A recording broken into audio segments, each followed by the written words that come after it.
small village, there is this lazy bum named Zio, who loves nothing more than to just chill in the field all day. However, when he isn't being a couch potato, he rizzes up two dumb village girls, Rise and Tham, by teaching them how to play with his sword and use magic. Because of this, the girls thirst for him and wish they could play with his mini sausage instead. But one day, they learn that Zio will be leaving the village to attend a vocational school in the city, which breaks their hearts. This vocational school is where most young adults go before starting their lives, as it's where they discover their future occupation. So several weeks later, Zio leaves his little village for the capital to enroll in the vocational school. But while walking around the capital searching for a hotel to spend the night, he notices something strange in the city. Almost everyone is a slave, with a slave mark engraved on their bodies to prove it.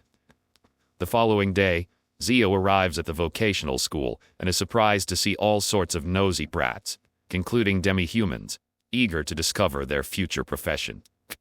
But the moment two boys notice Zio, they start laughing and clowning his ugly face, saying the only professions that would suit him are either a criminal or a slave merchant.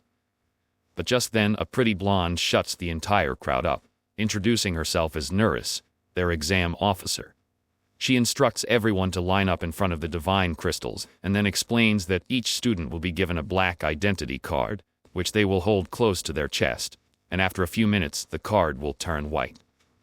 Then they will insert the card into the divine crystal, and once it starts shining brightly, their profession will be revealed in their mind. Nuris emphasizes that multiple professions may appear, but they can only choose one as their main profession. As the exercise begins, the first boy completes the process and receives the profession of a knight. Everyone is impressed, since being a knight is the highest noble profession anyone could be blessed with. But just as the second boy goes to check his profession, Zio notices a kinky elf girl standing beside him, and instantly starts simping for her like a fool. When it's Zio's turn, he inserts his card into the divine crystal, and the first occupation that appears in his mind is the title of a hero. But Zeev thinks this profession is basically a fast track to an early grave, and since heroes barely get to live freely, he ignores the whole thing without a second thought. For his second and third professions, Zio gets the titles of Demon Emperor and Great Sage. But since both require serious effort, the lazy idiot refuses to pick either, hoping for something less stressful. However, for his last profession, he receives the dreaded title of Slave Merchant, which he immediately discards since everyone hates a slave merchant. But when he turns to see that the beautiful elf girl that he likes has also been given the profession of slave merchant, and she confidently accepts it, the hopeless simp immediately chooses the same profession, hoping to score some brownie points. After the profession-revealing exercise, Zio was placed in a special class where students who received rare titles, such as hero, knight, or mage, are also kept. But because Zio is a worthless nobody stuck with a hated profession, he catches heat from classmates, especially two ugly girls who can't stand him. As they start bullying him as usual for choosing the slave merchant profession, the pretty elf girl from earlier named Patty angrily stands up to defend him, reminding them that each student should be treated equally, regardless of the profession they chose. The blonde girl instantly fires back, saying a slave merchant like Zio is never on the same level as students with noble or knight professions. When Patty asks the brain-dead girl if she really thinks a slave merchant is a lowly title, she says yes. So Patty immediately shows her identification card, revealing she is also a slave merchant, even though she comes from a high-class family. The girl is shocked, seeing that even though Patty was given 3 impressive titles such as noble, knight, and mage, she still chose to become a slave merchant. Right then, teacher Nuris walks into the class, silencing everyone as she announces that she will be their homeroom teacher. She then distributes a sheet of paper to every student, and on the paper, it clearly states that classes start every morning, and only students from the special class are allowed to use the school's dormitory. Hearing this, Zio feels relieved that at least his accommodation problem is solved. But since he is still a useless brokey, he realizes he would still need money for food. So after class that day, Zio heads to the students' dorm to register. But when he gets to the entrance, he sees Patty, his crush, and immediately tries to use his best pickup line on her. So he approaches her, introduces himself, and Patty, recognizing him as her classmate, introduces herself as well. Then Zio suggests they walk into the dorm together and Patty agrees. The moment they step inside, they meet the fat Karen receptionist, who warmly welcomes them, and then says she has already decided which rooms they will be in. She then casually drops a bomb, revealing that Zio will be in room 703, while Patty will be right next door in room 704. Zio is shocked to hear his crush will be just one door away and immediately starts sweating. But before he can say anything, the receptionist hands them their room keys and shows them to their rooms. When Zio enters his room, he's excited to see that it has plenty of space, unlike that broom closet you call a shank where even a rat struggles. But Zio is still bothered knowing Patty's room is just a door away.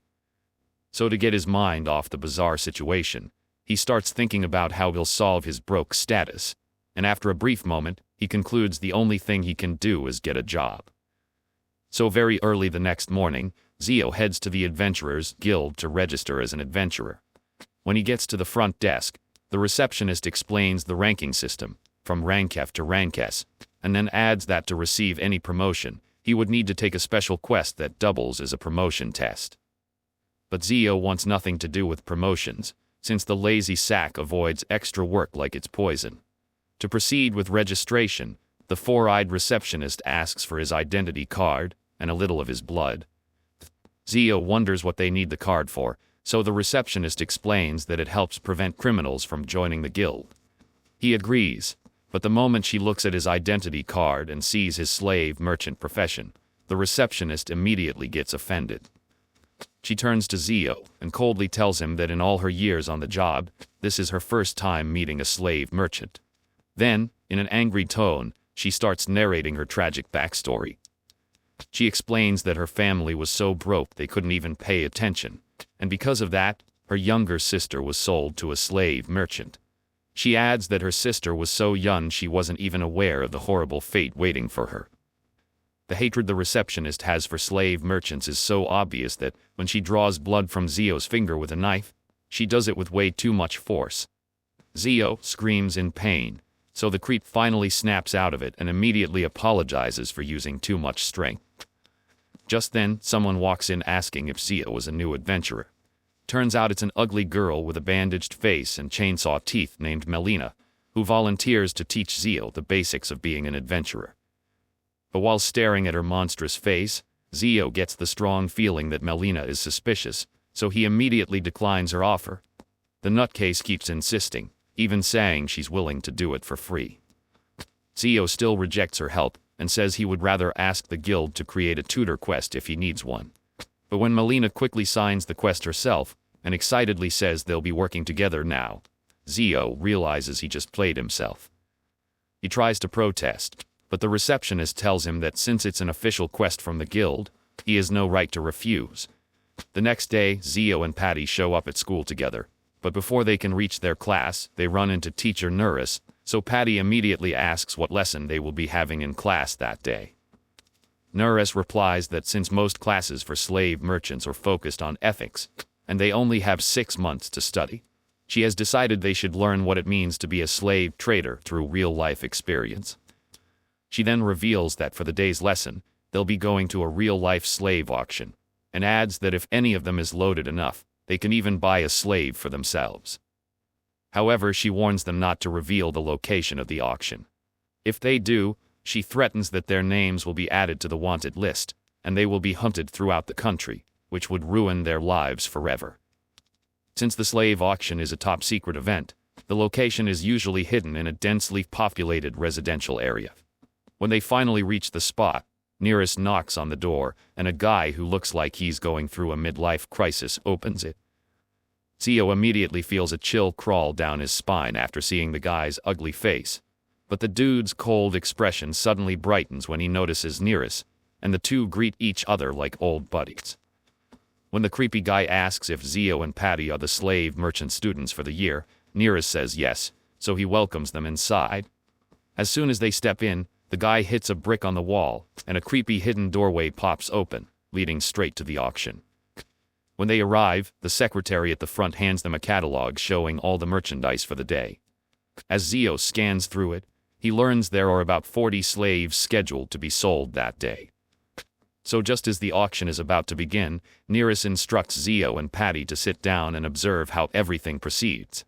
At that moment, a bell rings, and an announcement lets everyone know the auction is about to start, and that they should prepare their wallets. The first slave to be auctioned is an average-looking guy with a starting price of 100,000 gold coins. However, according to the catalog, this individual had previously clapped his master, which makes him a criminal. As a result of his terrible reputation, no one is interested in buying him, and Zia starts wondering what will happen to the guy now.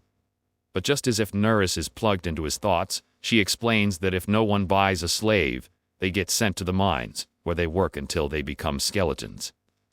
So when time runs out and nobody places a bid, the slave is dragged off to the mines just like Nereus said, and the next piece of merchandise is brought in. This time, it's a beast girl with a starting price of 500,000 gold coins. The moment the bidding begins, the entire place goes wild as buyers start throwing big numbers around, which shocks Zio. However, Nereus explains that pretty beast girls like her are always in high demand, and prices usually reach 1,000,000 gold coins. The beast girl gets sold quickly, and the next merchandise is a pretty elf girl, whom the announcer calls the main attraction of the day. Her opening bid is a jaw-dropping 1.2 million gold coins, and yet the bidders drag it up to a ridiculous 3.1 million. But before the auctioneer can sell her to the highest bidder, a man stops him and announces that a stinky millionaire is willing to pay 4 million. Turns out this mysterious millionaire is Patty, who wins the bid and becomes the owner of the elf girl. Zio is stunned because he always assumed Patty was a broke loser like him, and had never expected her to casually pull out that kind of money. However, when Patty notices his shocked expression, she decides to explain herself. She tells him she bought the elf slave girl because she intends to save her. It's a duty the chief of her village entrusted to her, to rescue elves who were turned into slaves for crimes they didn't commit. To help him understand, Patty shows Zio a list of all the elf slaves she plans to save, explaining that she has no choice but to buy them legally. The elf girl, tears in her eyes, expresses her gratitude to Patty, but Patty simply tells her it's fine and promises to give her some money so she can return to their village. Later on, when the slave auction ends, Zio finally understands that slave trading isn't the only thing a slave merchant does. After witnessing what Patty did for the elf girl, he cooks up a plan of his own. Buy slaves, send them to his village, and release them after 5 years of work. Back in his hometown, his father is trying to fix up the main road that connects the village to the city, so Zio believes his idea will help the road get finished on time, which would bring development. But the problem is obvious. How is he supposed to buy slaves when he's dirt broke? Zoe reasons that he needs serious cash and figures he could make some money through the Adventurers Guild, so he heads there immediately. But when he gets to the guild, he meets Melina with her Frankenstein face already waiting for him. She says she's gathered a few quests she highly recommends for a beginner like him. But while she starts explaining what these quests are about, Zio, completely uninterested, walks over to the notice board to look for something that will actually give him the kind of money he needs. Eventually, he spots an emergency quest in a forest with a reward of 11,000 gold coins. So, he quickly checks the quest information on the table to find the exact location, and discovers that the quest is to gather 10 cannelli leaves. When Melina realizes Zia was eyeing that quest, she gets excited that he's willing to take on such a high-ranking mission even as a beginner. Some time later, they arrive at the mission location, and the scenery is painfully sunny. Since Zia once gathered cannelli leaves in his village, he knows the plant doesn't grow in places with direct sunlight, so he suggests they head into the forest to look for the leaves. But Melina declines, arguing that the forest is dangerous, and only D-rank adventurers are allowed to enter. Suddenly, Melina notices smoke rising from the forest, and since normal humans don't use fire in the middle of the day, Zio suggests they go check out what's happening. Melina still angrily refuses, insisting it's dangerous, and saying they should report the situation to the guild instead. Zio tries to explain that there might be adventurers who need help in the forest, and insists he has to go. But when he realizes the argument is pointless and draining his energy, he decides to come clean and admits to Melina that he can use magic. Melina gets all excited after hearing that, so she immediately agrees to enter the forest. As they enter the forest, trying to locate the source of the smoke, Zio takes the opportunity to gather as many cannelli leaves as he can. But suddenly he stumbles upon an unnatural open space, which sparks his curiosity. As he peers deeper into the clearing, he sees a bunch of goblins and realizes they're responsible for the smoke. When Melina spots them too, she starts to panic, realizing they are high-ranking goblins. But the moment she spots the fat goblin queen, built like a tank and twice as strong, she immediately tells Zio that they need to get the guild involved. But Zio tells her to chill, and then asks if she knows the magic resistance of goblins.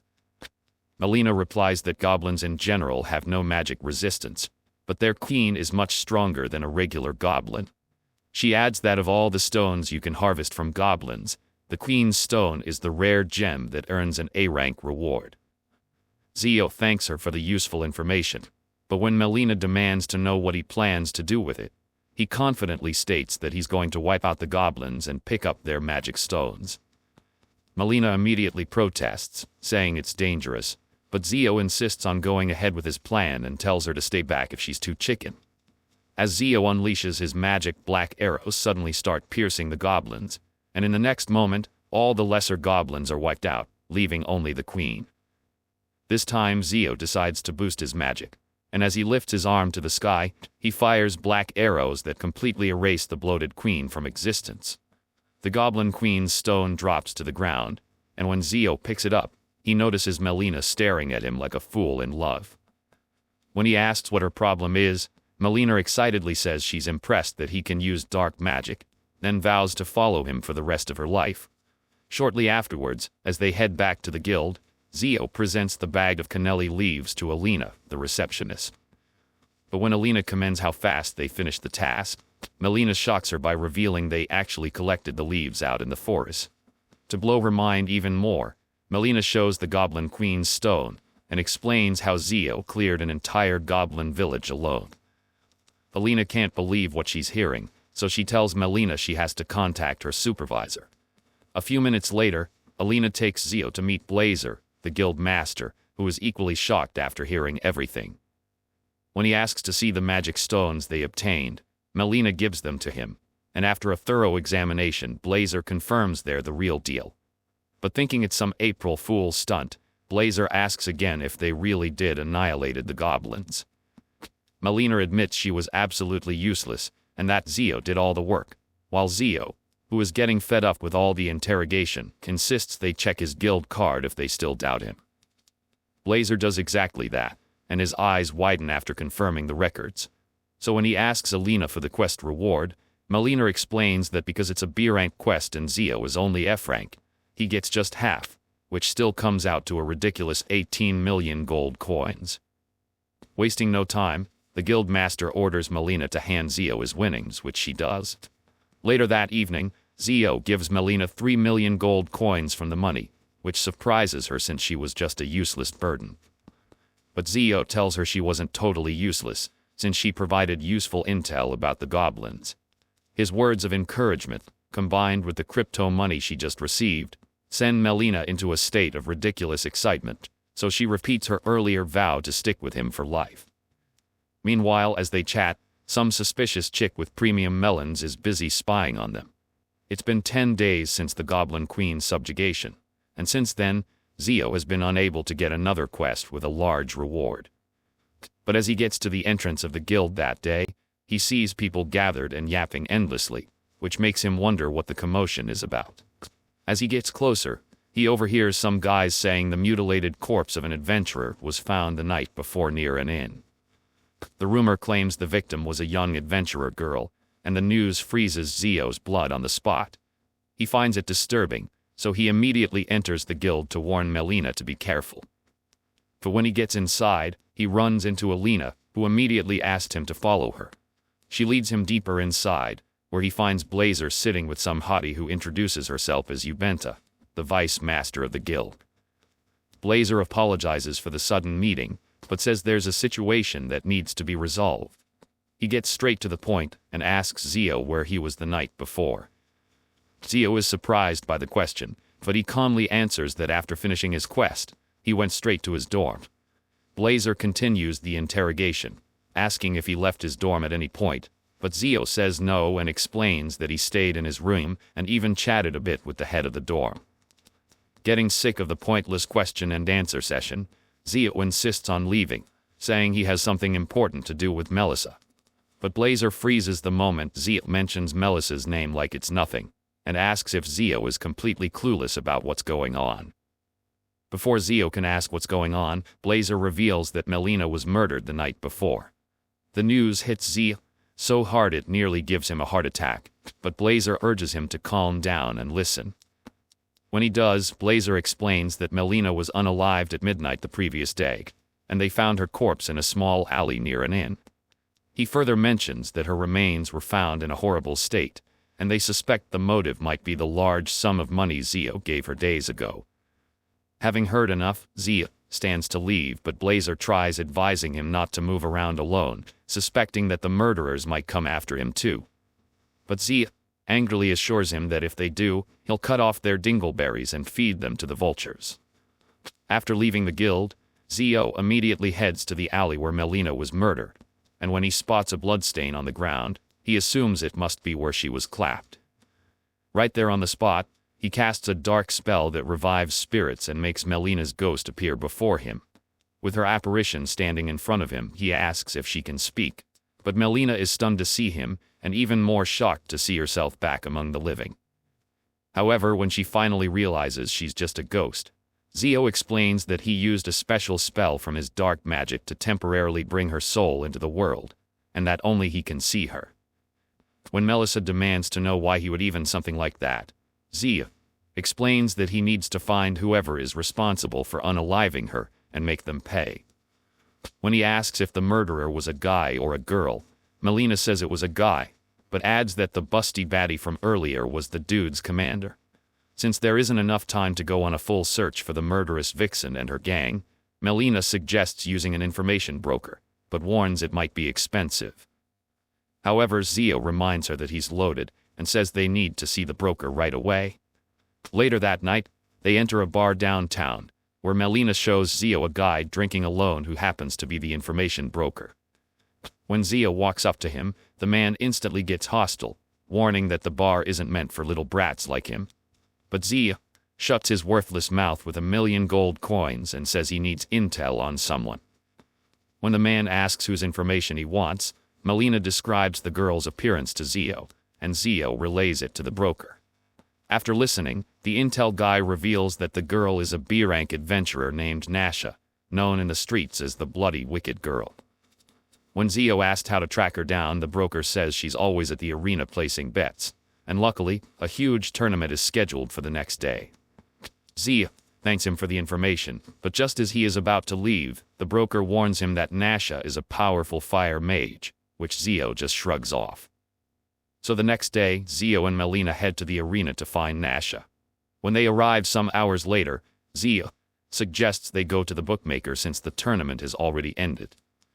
When Melina questions why the bookmaker instead of checking the arena itself, Zio explains that since Nasha likes to bet, that's exactly where she would be.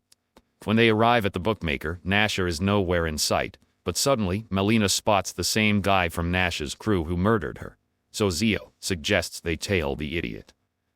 So they follow the dude to an alley where they suddenly bump into Nasha and the rest of her gang already waiting for them. When Zio approaches and asks Nasha about the murder, Nasha doesn't deny it and openly admits she and her gang were responsible. The ugly loser in her crew with the headscarf even confirms it, cracking jokes about how he mutilated Melina's body. He claims he chopped off her hands and legs right at the start, which only makes Zio even more furious. Zio then angrily demands to know why they murdered Melina, and Nasha confidently laughs, admitting it was simply because she saw Melina depositing a huge amount of gold coins at the warehouse guild, and wanted the money for herself. Hearing her motive for clapping Melina only adds fuel to Zio's rage, so he activates a dark spell that lets him puppeteer his opponents. The moment Nasha's useless goons start rushing Zio with their blades, the spell triggers, forcing them to start chopping off their own legs and taking each other out. Nasha is shocked to her core as she watches her entire team get wiped out before her eyes. When she demands to know what he's done to her minions, Zio smugly explains that he used a high-level dark magic technique that allows him to control their bodies. Nasha thinks he's bluffing, but the moment she attacks with her blade, she realizes she doesn't have control over her own body either. Zio then grabs her by the hand, and as he places his other hand over her head, he chants a dark spell that separates her soul from her body. Realizing she's completely powerless, Nasha starts begging and apologizing for taking Melina's life. She even promises to do anything Zio wants, but Zio mercilessly tells her he can never forgive her. In the next second, Nasha's spirit is fully separated from her body, and she freaks out when she realizes she can see her own body standing in front of her. But just to complete the nightmare, Zio tells Nasha he's going to put Melina's soul into her now empty body, which he does right away. Nasha panics and begs Zio to return her soul to her body, but Zio refuses and explains that as a loose soul, she will only remain in this world for a couple of days before her spirit disperses and vanishes. But right after saying this, Zio starts to feel dizzy and suddenly blacks out. When he wakes up later, he sees himself lying on his bed in his room and is completely confused. But what confuses him even more is the plotful beast girl casually lying beside him. As he screams from the shock, the beast girl wakes up, rubbing her eyes with her fingers. When he asks if she's Melina, she confirms she is and explains that after he fainted, she was the one who brought him back to his dorm. Z then asks about her beast ears and tail, and Melina explains that when she took out the ring on her finger, she magically transformed into what she is now. This makes Zio figure Nasha must have used some kind of perception magic. But Melina says now that she has Nasha's jizz-worthy body, she wants Zio to make her his slave. When Zio tries to argue, Melina explains that in Nasha's body, she's expected to work as a B-rank adventurer, and with 0 combat skills, she'd get clapped instantly. She also reminds him he's responsible for her, since he was the one who put her in Nasha's body. To make her offer even juicier, she promises him a lifetime subscription to her OnlyFans content if he lets her become his slave. After considering all the creamy goodies he stands to gain, Zio finally agrees, which makes Melina very excited. Melina then suggests they meet a slave merchant to seal the slave contract with a bond. But Zio tells her not to worry, that he can do it himself, and then asks which part of her buttersmooth body she wants the seal. When Melina says she wants it placed on her curvy back, Zio engraves the slave seal there, and says the only thing left is informing the dorm manager so he can approve them staying together in his room. But the moment they step out of the room together, they come face to face with Patty. Zio immediately enters panic mode and tries to explain why he has a girl in his room, but Patty is already screaming like a jealous ex, demanding to know who the heck Melina is. Melina then introduces herself, but the moment she says she's Zio's slave, Patty demands to know if they've been doing anything freaky in his room.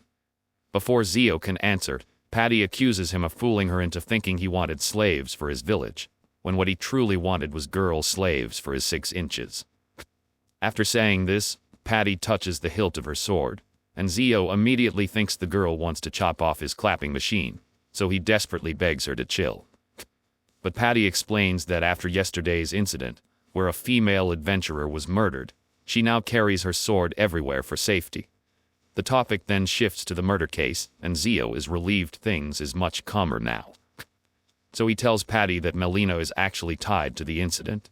Melina jumps in too, claiming she was attacked during the incident and lost her memories, but Zio saved her. She adds that because of this, she decided to become Zio's slave so she can be protected. Patty, obviously dying of jealousy, argues that the guild's protection is far better than anything Zio can offer. She feels Melina is trying to insult her intelligence, so she unsheathes her blade and insists on testing Zio's so-called strength. Zio freaks out, but while he tries explaining it's all a misunderstanding, Patty tells him excuses are useless now and immediately attacks with her sword. Zio manages to dodge her strike, and this makes Patty finally believe Melina might be telling the truth about Zio being a strong swordsman. Meanwhile, Zio cannot believe his crush just tried to cut off his biological weapon. But he eventually brushes it off and leaves with Melina to meet the dorm manager. After getting the dorm manager's permission for Melina to stay, a fresh problem pops up. figuring out how to get teacher Nurse to allow Melina to come along to the slave auction since she really wants to go. When Zio and Melina finally meet Nurse, Nurse immediately demands to know who Melina is. But after getting filled in, Nurse says she has no problem with Zio bringing a slave, but she wants to know if Melina is a permanent slave. When Zio tells her Melina is just a temporary slave, Nurse refuses, explaining that only permanent slaves are allowed to enter the auction. She goes on to explain that there are two types of slaves, permanent and temporary. Temporary slaves are under a contract with their master that can change, but permanent slaves sign a lifetime contract to serve a single master. Melina desperately says she is ready to become Zio's permanent slave, but everyone freezes in shock. This makes her ask Zio if he's uncomfortable with it, and only intends to use and dump her, which Zio denies instantly. Seeing there's no way around it, Zio agrees and marks a permanent slave seal on Melina's back. Then they all head to the slave auction, where Zio successfully buys two slaves. A human girl who can cook, and a beast boy with building and laboring skills. After the auction, Zio is happy with his accomplishment even though he is now back to being a brokey. But Melina is curious to know why he chose to be a slave merchant. After Zio explains his dream of using slaves to develop his hometown, Melina is moved by his generosity and revows to stick to him like glue for the rest of her life. Following that, Zio reasons that since he has used up all his funds to buy slaves, it's best they head to the guild to Baga. But showing up at the guild with Melina would mean dealing with Alina, the nosy receptionist, and explaining the entire Nasha mess. Zio is going nuts trying to figure out how to explain Melina's situation to Alina. Melina then suggests they come clean and try not to lie to her. She explains that Alina is a very cynical person who was super close to Melina, even to the point where they slept over at each other's houses, so it would be difficult to fool her. Zio agrees, but says it would be best if they don't mention that he was involved in the issue at all. Melina says that would be complicated since there's no way to explain how her soul got attached to Nash's body without involving him. Even worse, she points out that another problem would be explaining how she's now his slave. When Zio suggests they tell Alina the same explanation they told Patty, Melina disagrees, arguing that Alina isn't as stupid as Patty and will definitely see through the lies. As frustration begins to settle, Melina tells Zio not to worry, assuring him she has a secret plan to convince Alina easily. When Zio asks what the secret plan is, Melina refuses to explain but assures him everything is already set and all that's left is heading to the guild. But the moment they enter the guild, Alina's cold stare says everything. She's furious Zio brought a new chick with him and demands to know who the girl is. Before Zio can explain, Alina angrily taps the table, saying it's been only a few days since Melina died and Zio was already shamelessly flaunting a new babe in the guild. She says this is why she can't trust a slave merchant, then demands again to know who the girl is. Just then, Melina interrupts, saying she will explain. She introduces herself as Nasha, and the second she mentions being Zio's slave, Alina blows up and accuses Zio of getting a new slave right after his partner died. She says all slave merchants are like human waste and calls Zio a heartless bum, while Zio stays silent, unsure how to react.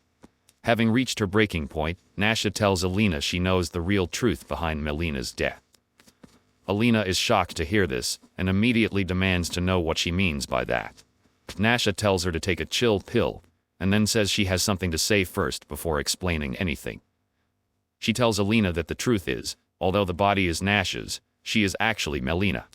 Hearing this, Alina loses all her brain cells and says she can't believe that kind of nonsense. She adds that the only way she'll believe it is if she's given some kind of proof. So, to convince her, Nasha starts listing every piece of gossip they used to share in private. She mentions the name of her fairy dog Pup, the sweets Melina used to eat in her house, and the kinds of foods she liked. This goes on for 2 straight hours, and Zio can only sit there in boredom, praying the interrogation eventually ends. What finally convinces Alina is Nasha revealing that she once called the guild master a brain-dead ogre. This shocks Alina out of her mind because nobody except Melina knows that, so she finally accepts that Nasha is really Melina. However, she still insists on knowing what truly happened. Melina then explains that the mastermind behind her death was Nasha and 3 C-rank adventurers, who are now with their makers. but she lies that she is completely unaware of the individual who carried out the soul transfer. When Alina asks if she really can't remember the person, Melina claims her brain hurts whenever she tries to recall. But there's still one unexplained issue. Alina wants to know why Melina became Zio's slave. Melina tries convincing her with a bunch of weak reasons, but seeing Alina's brain is too sharp to accept them, she finally agrees to tell her something real, but insists on whispering it in her ear. As she does, Alina short-circuits after hearing that Zio is responsible for the soul transfer, but Melina begs her not to say it out loud. Now that everything is finally sorted out, Zio and Melina walk out of the guild, leaving Alina still shocked and mentally rattled by everything she's heard.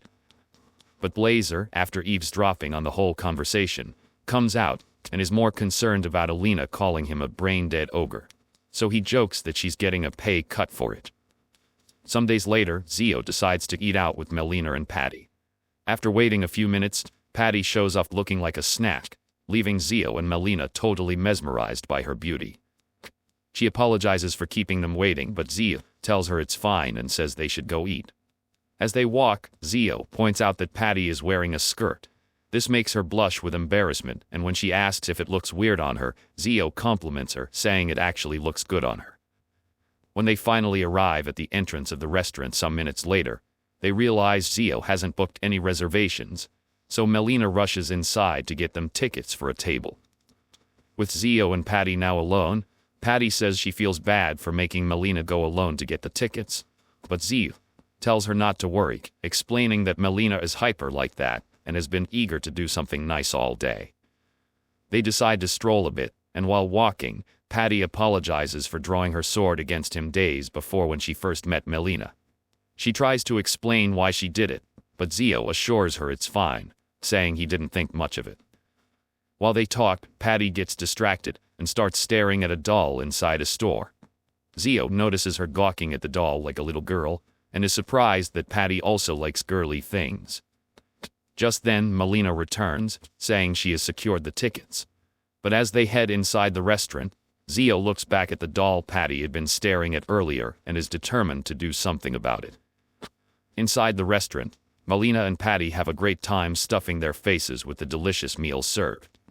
Patty even says she wouldn't mind eating there every day, while Melina claims she's super satisfied with the meal and thanks Zio for bringing them to such a nice restaurant. The warm and friendly vibe starts making Patty unexpectedly emotional, so she reveals that back in her village she was a loner with no friends, and Melina is the first friend she has ever had.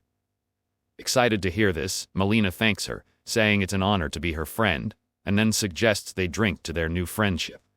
After having a nice time at the restaurant, they head back to the dorm where Patty thanks Zio for the amazing time and says she will be taking her leave. But just as she's about to go, Zio stops her and gives her the doll she had been staring at earlier. Patty is surprised that Zio bought the doll for her, but she's even more concerned about the price of the doll. But Zio smiles and tells her not to worry, joking that he isn't expecting her to pay him back. Patty instantly goes red like a tomato at his kindness, thanks him sweetly, and then hugs the doll close to her chest. But just then, a voice calls Zio's name. When he turns, he sees all the slaves he recently bought at the auction standing in front of him. One of the male slaves reminds him that today is the day they're supposed to leave for his village, and then thanks him for rescuing them. They all promise to give their best in the village, vowing to never forget the good Zio has done for them. Before departing, the blonde male slave thanks Zio again, saying they're lucky to have come across a slave merchant like him. But just as the carriage carrying the slaves heads off toward the village, another voice calls Zio's name from behind. This time when he turns, he's shocked to see Rise and Fam, the two girls from his village, standing in front of him. When Zio demands to know why they're there, Rise sighs in anger and reminds him of his promise before he left the village, to send them a letter once he arrived in the city.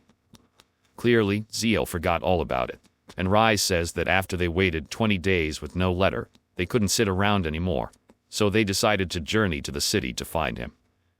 Rise suddenly gets pissed and jealous when she notices Patty, and immediately demands to know what Zio is doing with such a pretty face. Zio then introduces Patty to the village girls as a friend from school, while he introduces Rise and Fam to Patty as his childhood friends. After the introduction, Patty tries to be friendly with the girls, but when she casually mentions that she and Zio are studying slave trading at the vocational school, Rise and Fam freeze on the spot. Rise immediately demands an explanation from Zio, and wants to know why she also heard the slave from earlier calling him a slave merchant. Confused, Zio has no idea how to explain the situation. He doesn't know whether to come clean about his title, or if they'll make a big deal out of it. But as he struggles to come up with an explanation, Melina immediately steps in to defend her master. The chicken brain only ends up making everything worse by revealing that she is Zio's permanent slave who lives, eats, and sleeps with him. This revelation instantly shatters both Rise and Fam's heart on the spot. So they both turn around and start walking away without saying a single word, refusing to hear anything Zio has to say. As the girls leave, Patty asks Zio if he isn't going to chase after them and try to explain. But the top G says no, he isn't a simp and the only thing he chases is the back. Still, he says he knows exactly where the girls are going and will try to reason with them later. So later that day, Zio together with Melina head to the only restaurant in town Zio knows Rise and Fam would be. But to his shock, the village girls aren't there, and as he's wondering what to do next, he figures the smartest move is to contact an information broker again. But just then he notices a crowd gathered at the entrance of the restaurant Rise and Fam were supposed to be. When Zio walks inside, he immediately asks some random bozo what's happening. The guy explains there was a fight in the restaurant where two weird girls caused a huge scene, shouting that they needed to binge eat. Zio instantly realizes it must be Rise and Fam, so when he asks where the girls went after the chaos, the guy reveals that the girls were taken by a mediator. Zio then thanks him and leaves. Since mediators are people who get paid to resolve conflicts, Zio figures he'll need to make some money to bail the girls out.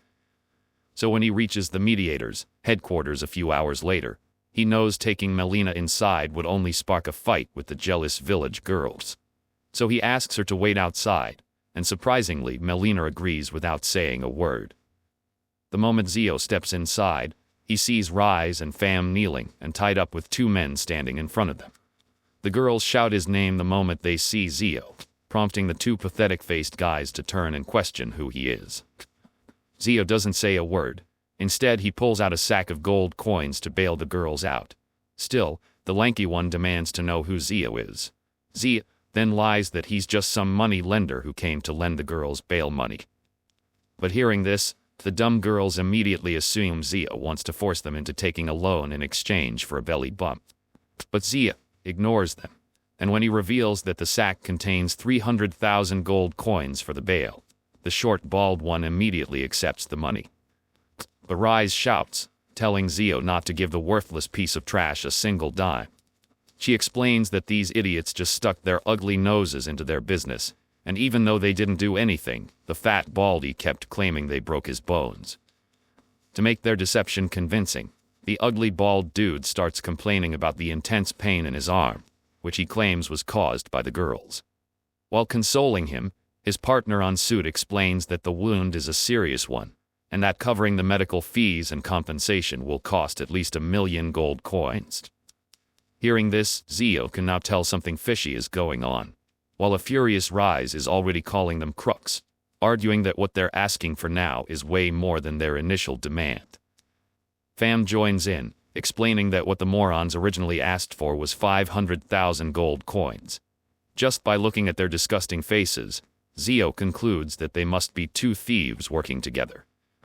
So he tells the bald ape that he would like to see the wound for himself, the one he keeps complaining about. But the meathead refuses, saying he can't bear to feel any more pain.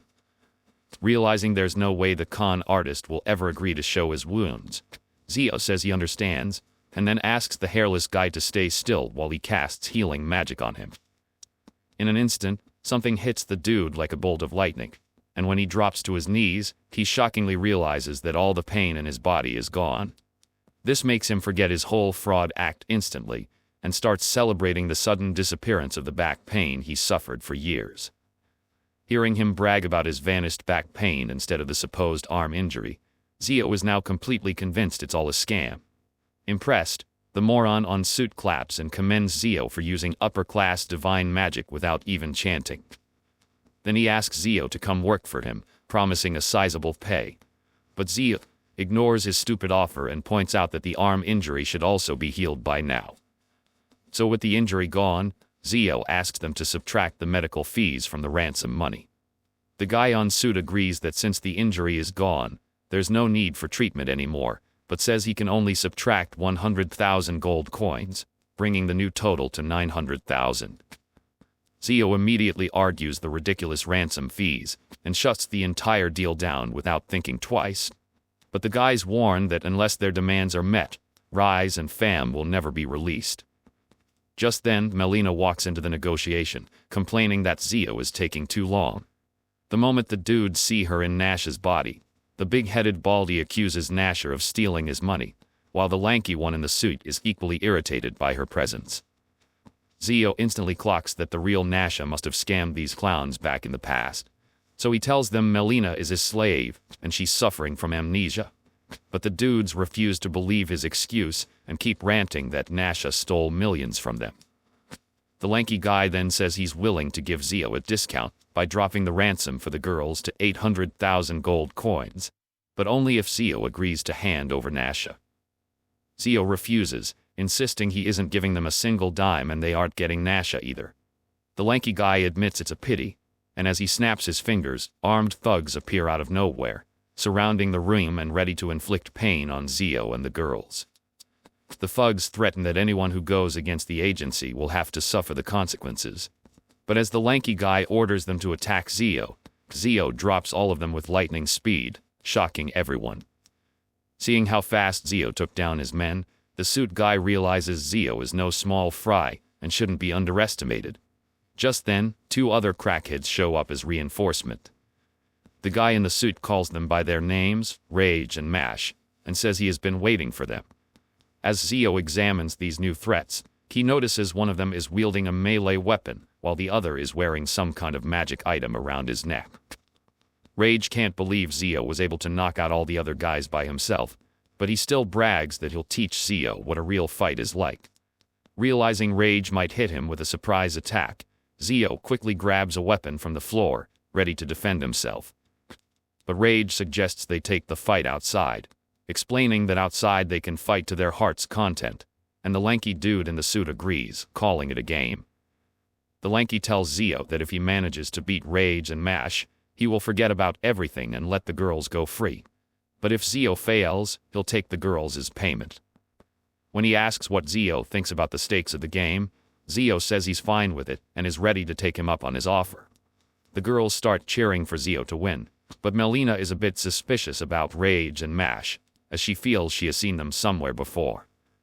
Before the match starts, Mash takes a step back, allowing Rage to fight but warns him not to underestimate the boy. As the lanky dude announces the start of the fight, Rage attacks with his melee, and after they clash, Zio is shocked to see his sword ruined, but he quickly uses magic to refine his blade again. At that moment, Melina, who has been using all her brain cells trying to remember where she's seen Rage and Mash before, finally figures it out. So she shouts that she remembers now and reveals that Rage and Mash used to be former S-rank adventurers.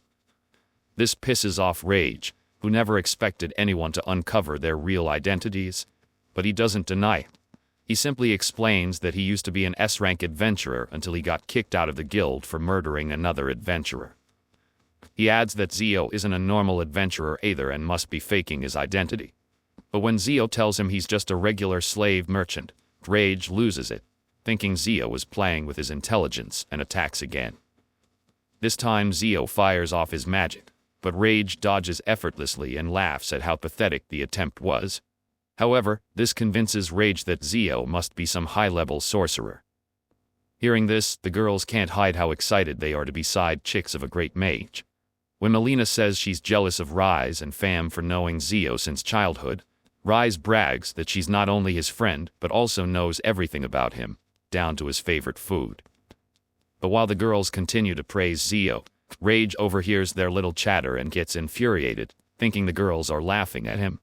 So he assumes a deadly stance, ready to end the fight once and for all. Seeing this stance, Mash, watching from the sidelines, is fully convinced the match is already over.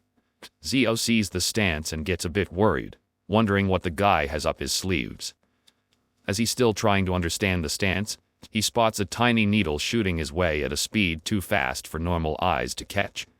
This makes him understand the stance was simply a decoy meant to lead into the needle strike. So as he dodges the incoming needle by a hair's breadth, Rage is shocked, not expecting Zio to figure out his deadly move. But he's even more shocked when he realizes Zio has already closed the distance and kicks him in the face, knocking him out cold. With his partner now unconscious, Mash angrily attacks Zio with a powerful magic. But when Zio cancels it, Mash realizes he won't be able to handle Zio alone. But Rage, who has finally regained consciousness, assures him he isn't alone. Understanding now that Zio isn't some weak loser, Rage admits to Mash that they completely misjudged their opponent, and then asks for the usual boost. Mash then casts a body-strengthening spell on Rage, and with his body now fully enhanced, Rage attacks, trying to punch Zio at a very fast speed. But Zio dodges the strike, leaving Rage stunned.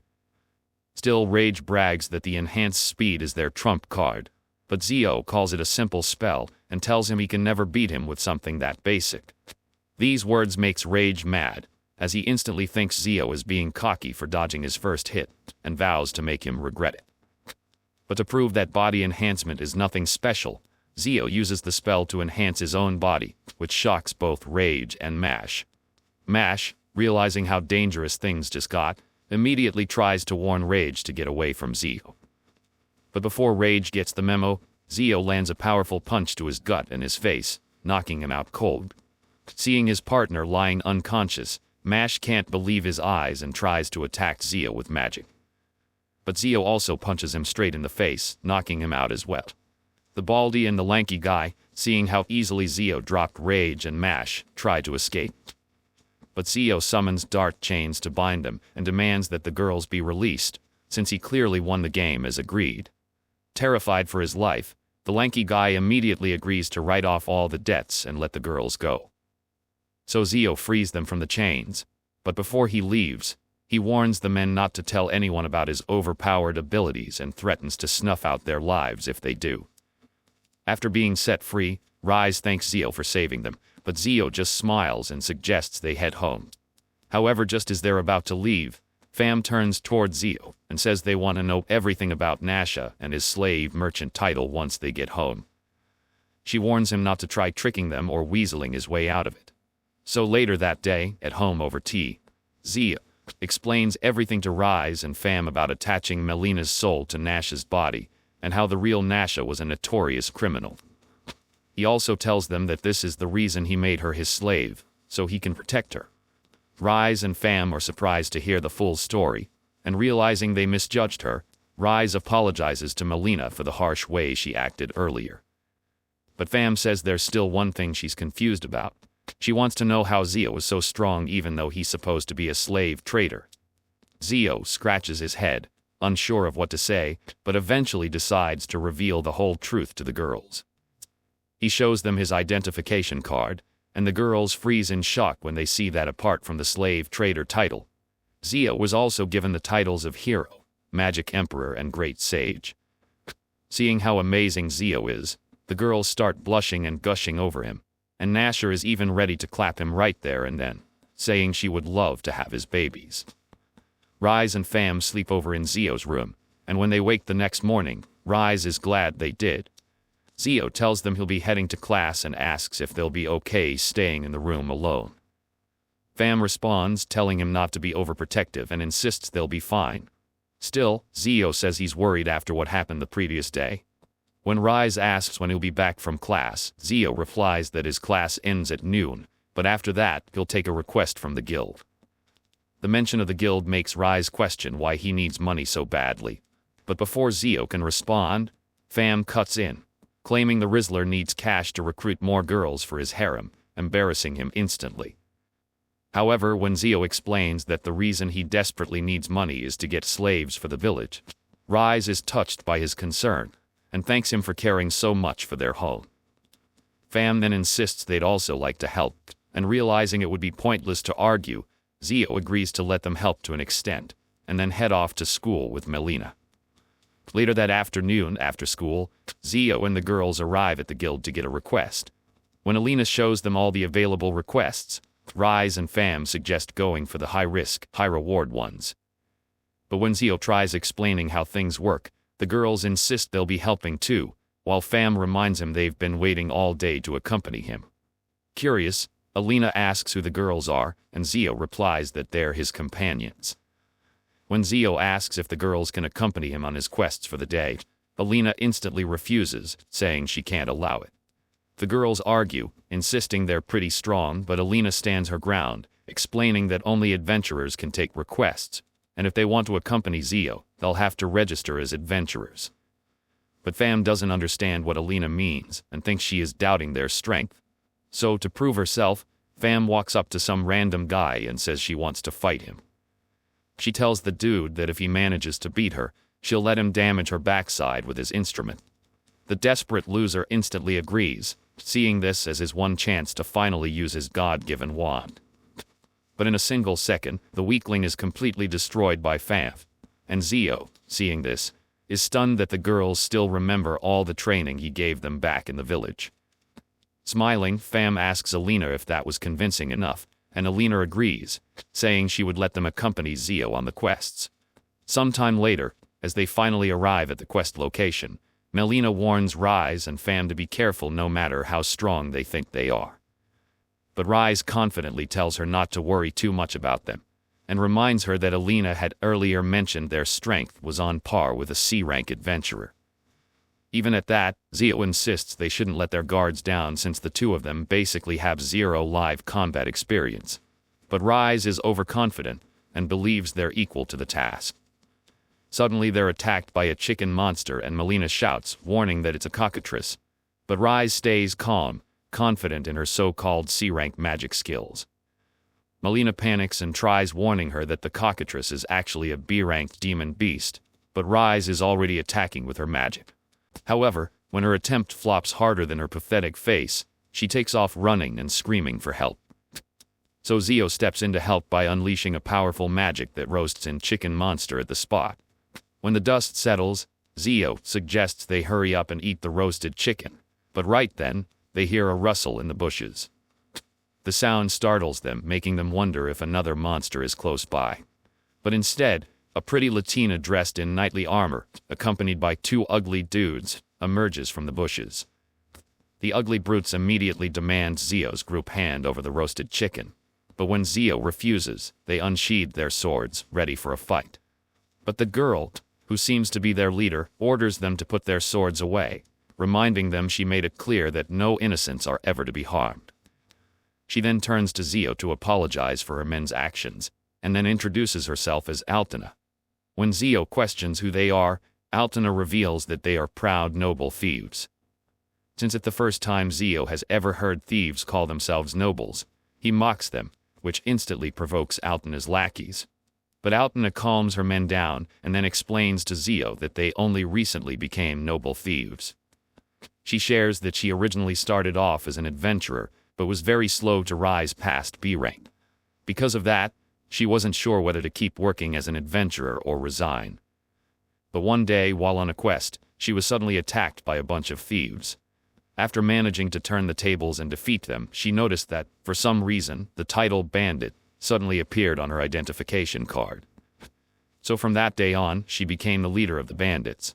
But since she never wanted to be a bandit, she decided to change the title to Noble Thieves instead. Still, Zio doesn't understand what a noble thief is supposed to do if not rob people. So Altina explains that, first of all, they came to the forest to restock their supplies and train. But their plan has always been to go against anyone who makes people suffer, like corrupt nobles, kidnappers, and most of all, slave merchants. Zio freezes in shock hearing that they attack slave merchants, but then figures that if he keeps his mouth shut, no one will know he's one. Zio then agrees to share the roasted chicken with Altina and her thief crew, but only on the condition that they don't interfere with his quest, and Altina accepts. But everything turns messy the moment Zio asks Melina to slice some meat for them, and she replies, "Yes, master," without thinking. At that instant, Altina immediately turns to Melina, and when she asks why she called Zio master, the airhead proudly spills everything, announcing that Zio is her master. Zio quickly tries to shut Melina up from revealing more, but the dummy just keeps yapping. Having heard enough, Altena draws her blade against Zio and orders her men to do the same. She declares she will never let a slave merchant live, and immediately commands her goons to attack. But Zia activates a self-inflicting spell, causing the bozos to turn their own bodies into punching bags. Altena gets mad seeing her men beating themselves, so she angrily vows to personally take down Zio. But suddenly, she loses control of her hand, drops her weapon, and starts spanking her own puff cakes. She tries to stop, but her hand keeps moving on its own. Confused and embarrassed, she shouts at Zio, demanding to know what he's doing to her, and Zio calmly says he's disciplining her for being naughty. After disciplining her to his satisfaction, Zio explained that he became a slave merchant to free slaves. When Altena asks what he means, Zio explains his ambition, and once she understands, she apologizes for misunderstanding him. Zio tells her it's fine, and then offers to share his delicious roasted meat with her and her loser crew. This excites Altena and her men, so she thanks Zio for his generosity and promises never to forget the debt of gratitude. After taking their share of the meat, Altena and her crew bid Zio and the girls goodbye. But while leaving, Altena thinks about the spanking she received from Zio, which makes her blush.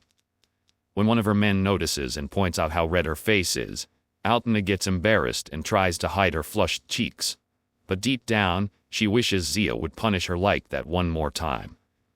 The following week, Zio checks the budgets and expenses for purchasing slaves and daily necessities, and realizes he doesn't have anywhere near enough money to smoothly run the operations. So while heading to the guild that day, Melina notices he isn't happy, and when she asks what's wrong, Zio explains that they're broke and need cash urgently or they'll be eating sand soon. He says he's trying to figure out why they're even broke after working so hard.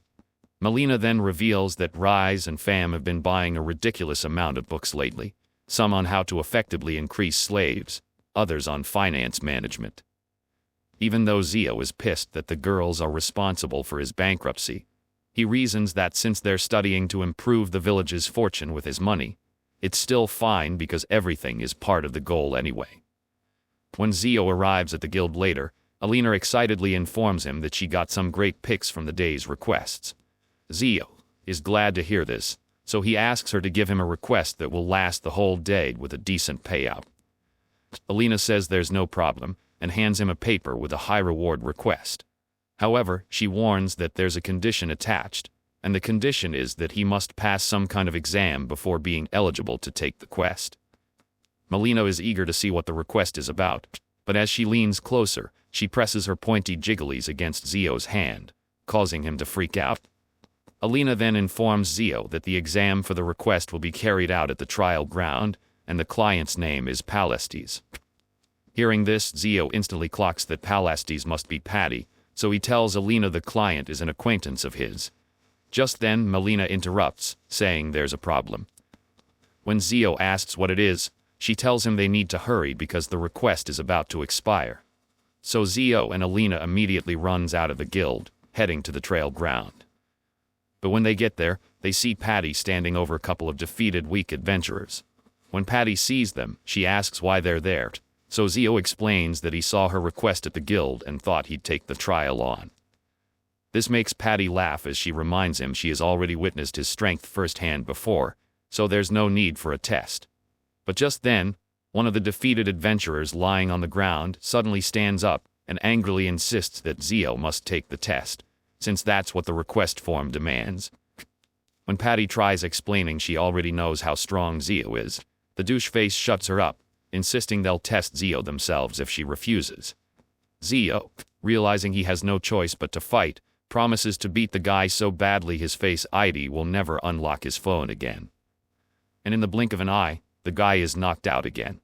When Zio then asks for the details of the request, Patty tells him that the job is to hunt down human traders and slave merchants who have been hired to enslave and sell a large part of her elven tribe. Seeing how large-scale the mission is, Zio suggests it would be better for her to approach the government, but Patty refuses, explaining that the relationship between her hometown and the city is far from cordial. So when Zio asks if she has any plan for how they can start the mission, Patty admits she doesn't know much about the targets. She says they're lacking information and wishes they could find someone who knows a lot about human traders and slave merchants. Zio's mind immediately goes to Altena and her group, so he tells Patty that he knows someone who might be able to help and that he'll arrange a meeting. But the problem now is that he's clueless about where to find Altena and her ridiculous band of noble thieves.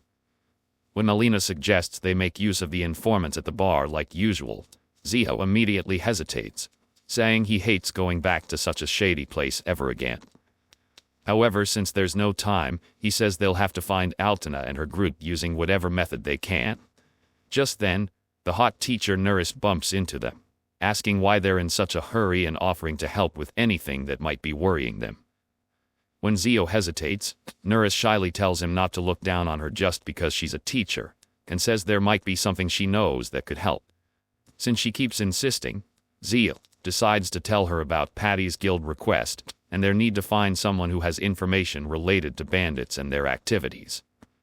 But when he asks if she knows anything about Altena and her band of noble thieves, Nuris instantly does a spit take with her tea.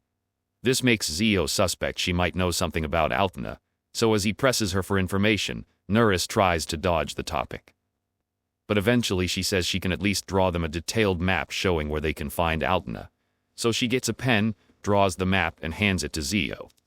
Zio thanks her, but Nuris says she still wonders how Altena is doing. When Zio tells her Altena is now the band leader of a group of noble thieves, Nuris smiles and says she's glad Altena is all right. Zio is curious to know if Nuris is somehow related to Altena, but Nuris immediately avoids the question, saying he'll find out when he gets to Altena's location. Zio then thanks her, and as he follows the map, it leads him straight to a tavern where Melina sees chicken drumsticks and immediately gets entranced by the sight. Meanwhile, Zio and Patty feel a little uncomfortable with how crowded the tavern is. But just then, Altena spots Zio and excitedly rushes over to him. She really wants to know why he came looking for her. But when she asks if he came to give her dump a second smacking, Zio immediately freaks out and says he came for something else entirely. So Altena suggests they grab a seat and talk. Over a plate of chicken drums, Altena is curious how they managed to find her location. When Zio tells her they got the intel from a teacher, Altena is stunned. She immediately suspects it must be Nuris, and Zio confirms it. When Zio asks if she and Nuris know each other, Altena shyly avoids the details and only says they used to visit the same tavern. But when Zio mentions that Nuris burst out laughing when he told her Altena is now the leader of a band of noble thieves, Altena gets embarrassed and annoyed at the same time. Getting down to business, Zio explains the reason why he came. He says they're looking for slave merchants with a lot of elf merchandise and would appreciate any information Altena can give them about these slave merchants. Altena admits they're also planning to launch an attack against those same merchants. Patty gets excited hearing this and insists they immediately clamp down on them. But Altena is confused about who she is, and when she asks Zio who Patty is, Zio introduces Patty as his friend from school and the owner of the request to free the elves. Altena figures Patty must be a noble, so she shakes her hand and introduces herself. After that, she pulls out a detailed map showing the route the slave merchants transporting elves are most likely to use. She explains that the best time to attack is when the traders manage to break through to the east, and they can hit them when they reach the valley. Patty and Zio are impressed with the plan, so Zio asks if they can participate. Altena gets excited hearing this and tells Zio he's more than welcome to join. She then goes deeper into the details, explaining how they'll attack. Since her intel says the traders might be using 10 carriages, she will lead her best men to attack from the front, while Zio and Patty take care of the ones in the center. After that, she'll bring the rest of her men and close in from the rear, when the merchants are more focused on the attacks coming from the front and center. She adds that during the confusion, Patty will release and protect the prisoners. Zio thinks it's a perfect plan and believes they'll have no issues. But Altena angrily pouts when she realizes Zio truly didn't come to drum on her bunda, making her sigh in disappointment. However, Zio is more concerned about the mission, and with the slave merchants' location already confirmed, he says they should head out at dawn the next day. So the following morning, Zio and Melina arrive at the planned location to see Altena and her squad already there, hyped and pumped for the mission. Patty is the last person remaining, and after a short while she arrives, looking pretty and dressed for the occasion.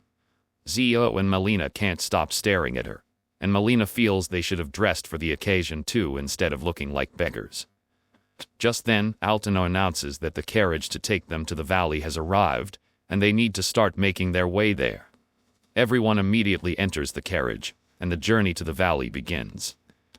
Meanwhile, inside the carriage, Zio and Patty discuss how Altena managed to turn worthless bandits into noble thieves, a feat they find pretty remarkable. A few hours later, they finally arrive at the valley, so Altena asks everyone to exit the carriage and get ready. When they do, she instructs them to head to their assigned positions, and then goes over the plan once again. But as everyone takes their positions, Zio ends up stuck beside two ugly losers who choke him with their disgusting body odor. When Zio tells them to back off, begging that he is about to pass out, they refuse, insisting they must keep him alive. Just then, one of them notices the slave merchant carriages coming from afar and says Patty and Melina's squad are already striking from the center. But Zia wonders why Patty is attacking all of a sudden without waiting for Altena's signal. So the mushroom head explains that, according to a message he just received, they heard a little girl screaming inside one of the carriages. So Patty didn't waste any time jumping straight into action without waiting for orders. Feeling that Melina and Patty might need all the help they can get, Zio immediately orders the two stinking, frog-faced guys with him to go support the girls, while he takes care of the merchants at the rear. When Zio gets to the rear of the carriage, he sees two merchants who immediately call him a brat and demand to know what he's doing there. But Zio doesn't say a word, he just claps the idiots with his knee. Meanwhile at the front, the big guy from Altena's squad and the rest of the men have already taken down all the merchants there, and are ready to join Altena at the front. At the center, Patty has also taken down the merchants, and when she opens one of the carriages, she sees the little elf slave girl. The moment Patty tells the girl they came to save her, the little one bursts into tears and runs straight into her arms. Meanwhile, Zio finishes off the remaining merchants by attacking them with sharp shards of wind blades. After wiping off all of them, he waits, hoping that Patty and the rest have already freed all the slaves. But out of nowhere, a heavy, sinister aura hits him and knocks his balance off. As he wonders what this terrible feeling might be, he hears a deep, croaky voice from inside the carriage. Before he can figure out what that disgusting voice is, he's shocked to see a massive Goliath step out of the carriage holding an elf girl in one hand. Zio immediately suspects this titan must be the boss of the slave merchants. But while trying to figure that out, the Goliath attacks with his massive weapon while still holding the unconscious girl in his hand. But as Zio effortlessly evades the attack, the big guy commends how well he moves, but in Zio's mind, he's thinking about how slow the giant brute is. So he tries to use magic to finish him instantly, but the giant immediately puts his massive blade to the girl's throat and threatens to slice it if Zio uses magic.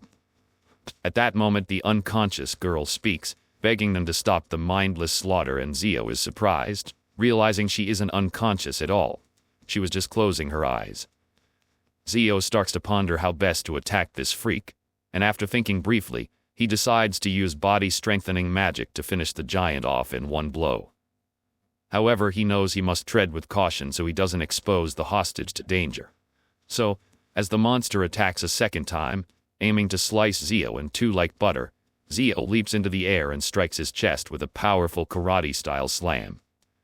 The beast immediately coughs blood, drops the girl to the ground and collapses instantly.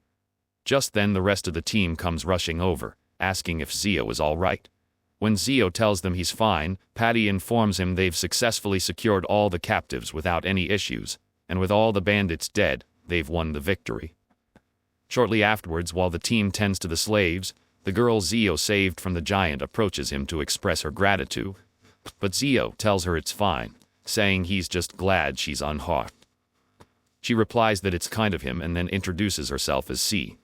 Zio notices that while she talks, her eyes are unusually closed. So when he asks her about it, she gets embarrassed and says she wasn't expecting him to be so direct. She then explains that she can actually see just fine, but she chooses to keep her eyes closed to simulate not being able to see.